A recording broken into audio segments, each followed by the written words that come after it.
Right, now this is on 4 here again. I'm doing a follow-up short video, follow-up on the stream myself and critiqued, or on this Celtiqued channel, did last Sunday night.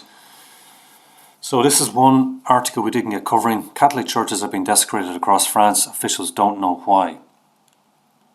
So an increase in attacks on Catholic churches in France, some of them quite prominent churches like this Saint-Sulpice in Paris is a very famous church, and they've even gone so far as to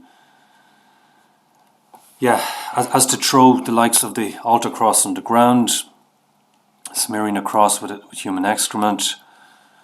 You know, if you follow further on down here, they talk about throwing the host on the ground. Yeah, hosts made from unleavened bread are taken and scattered among rubbish outside the building. So there's an element of humiliation involved here. So even though one of the commenters in this, one of the people who's in this article here, she is Ellen Fantini, an executive director of this Council of European Bishops' Conferences. She is given the impression that it's probably radical feminists. I'm not so sure about that. To me, this looks more like Muslim migrants who are particularly resentful against Catholicism and Christianity generally, and against the French tradition, French culture, the French heritage. And this would be also fueled by the fact that some of them are in France for a number of years now. They're in these various camps, like in Calais, and they want to get across to the UK. And of course, this is illegal. I mean, they're illegally there in the first place, but France are not cooperating in terms of allowing these illegal migrants to get across to the UK. And part of that resentment, I think, is being acted out now on symbols of France's tradition and culture, which would be these churches, for instance.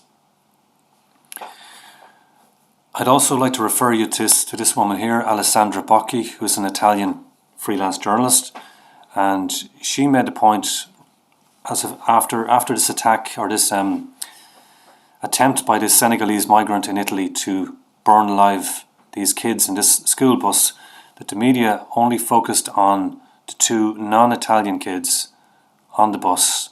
Well, there might have been other non-Italian kids on the bus, but there were 4 kids seemingly involved in alerting the authorities to what happened, or to basically preventing the burning from being carried out. 2 of them were non-Italian, an Egyptian and a Moroccan, and 2 of them were Italian. But the media only focused on the non-Italian kids, and there was even an attempt to create a fake news story here by BBC World, where some of the journalists were talking about one of the fathers of one of the migrants who wanted to get Italian citizenship, and using this situation in order to increase his chances of getting Italian citizenship, which was a complete lie. It never happened.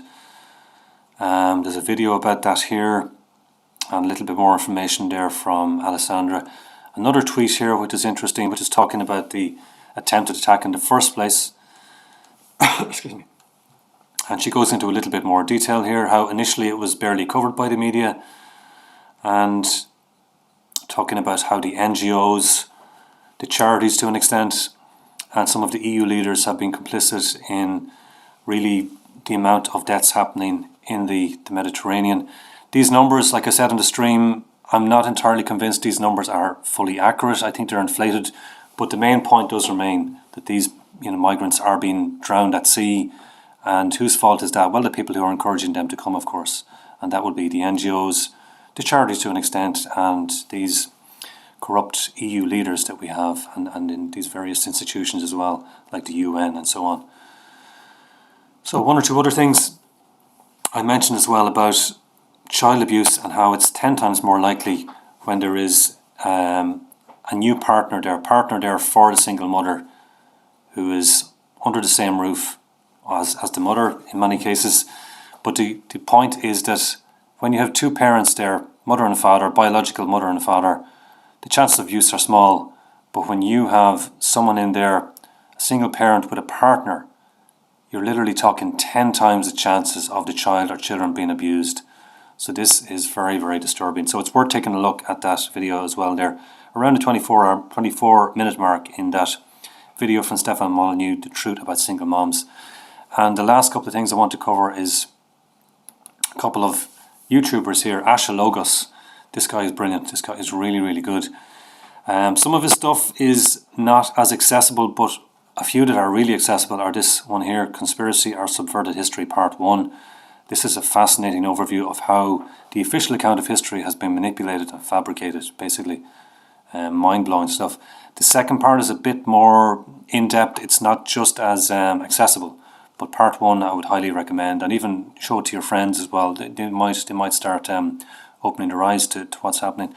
Same with this video here, The War on the Masculine and Feminine. This is superb. This is really a lovely video. It's the music and the images used, and the quotes as well. It's just fantastic. It really shows the moral inversion that's going on, especially in regard to how all of the gay lifestyles and trans and all that is being normalised, while they're really denigrating our standard traditional mother-father heterosexual model, which has been the successful model down through the ages, and now suddenly it's no longer being accepted as normal and good and right and natural, and there's a reason for that.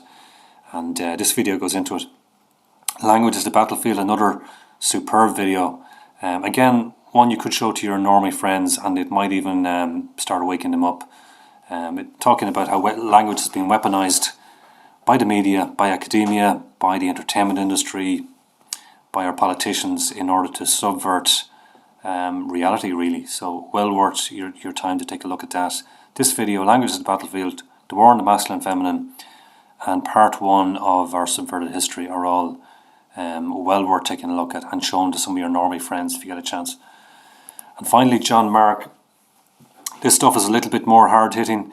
You know, it does make the distinction of left and right, and it's probably more applicable to America, I would say, but there's some brilliant ideas in here at the same time, and explanations of what makes successful societies.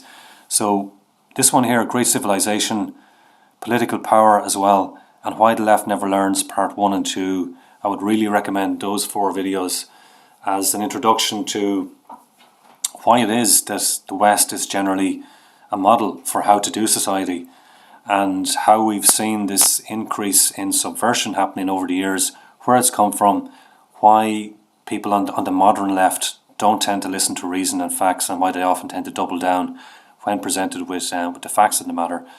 Yeah, very interesting videos, those 4. Great Civilization, Political Power, Why the Left Never Learns 1 and 2. The rest of his stuff is a little bit more full on, a bit more hard hitting. But I think there are certainly ideas in here that are very useful to us, and well worth taking a look at.